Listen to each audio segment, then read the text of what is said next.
Minimum இன்னைக்கெல்லாம் வந்து 10th 12th தாண்டி இன்னைக்கு நம்ம ஜாயிரசன் கல்லூரி எடுத்துக்கிட்டோம் அப்படின்னா கண்டிப்பாக இன்னைக்கு அத்தனை பெண் பிள்ளைகள் இளம் அத்தனை பேர் படிக்கிறாங்க.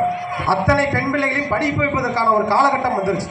ஸோ மினிமம் டிகிரி படிக்கக்கூடிய அளவிற்கான தகுதியை வளர்த்து கொண்டிருக்கக்கூடிய நாம் 5ஆம் வகுப்பை கூட தொடாத என் பெற்றோர் என்னை என் பேருக்கு பின்னால் எத்தனையோ டிகிரியை வைத்து அழகு பார்க்கக்கூடிய அந்த திறன் அவர்களுக்கு இருக்கின்றால் இங்க இருக்கக்கூடிய பெற்றோர்களுக்கு நமது குழந்தைகளை வழிகாட்டக்கூடிய பக்குவம் நிச்சயமாக உண்டு. தயவு செய்து அன்பிற்குரிய பெற்றோர்களே, அன்பிற்குரிய எனதருமை வருகை புரிந்த அனைத்து பெற்றோருக்கும் ஒரு அன்பான வேண்டுகோள். நிச்சயமாக குழந்தைகளுக்கு நீங்கள் முன்னுதாரணமாக இருங்கள். எந்த ஒரு சண்டையும் குடும்பத்தில் சண்டையும் குழந்தைகள் முன்னாடி செய்யாதீங்க. தயவு செய்து போன் யூஸ் பண்ணாதீங்க. பிள்ளைங்க செய்யக்கூடிய ஹோம்ஒர்க்கை உட்காந்து என்ன பண்ணியிருக்காங்க டியூஷன் முடிச்சுட்டு வந்தால் கூட கேளுங்க, என்ன முடிச்சிருக்கான்னு கேள்வி கேளுங்க. அதை நீங்கள் இன்ட்ராக்ட் பண்ணும்பொழுது தான், அந்த குழந்தைகளை பேசும்பொழுது மட்டும்தான் அது உண்மையான கற்றலாக வெளிப்பட முடியும். அந்த குழந்தைகளுக்கு இருக்கக்கூடிய இடர்பாடுகளும் அங்கு வெளிப்படும்.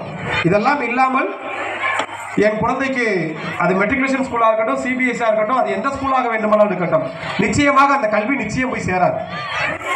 இன்னொன்று மிகப்பெரிய தவறு, எல்லோரும் பண்ணக்கூடிய ஒரு மிகப்பெரிய தவறு, ஒரு கல்வி சார்ந்து இருக்கக்கூடிய ஒரு நபராக சொல்கின்றேன், தயவு செய்து அன்போடு கேட்டுக்கிறேங்க. தயவு செய்து வீட்டில் டியூஷன் போயிட்டு வந்தாலும் தயவு செய்து 5th வரைக்கும் படிக்கக்கூடிய குழந்தைகளும் 8th வரைக்கும் படிக்கக்கூடிய குழந்தைகளும் வீட்டில் ரீடிங்கை சத்தம் போட்டு வாசிக்க சொல்லுங்க. வீட்டுக்குள்ள சத்தம் போட்டு வாசிக்கணும்.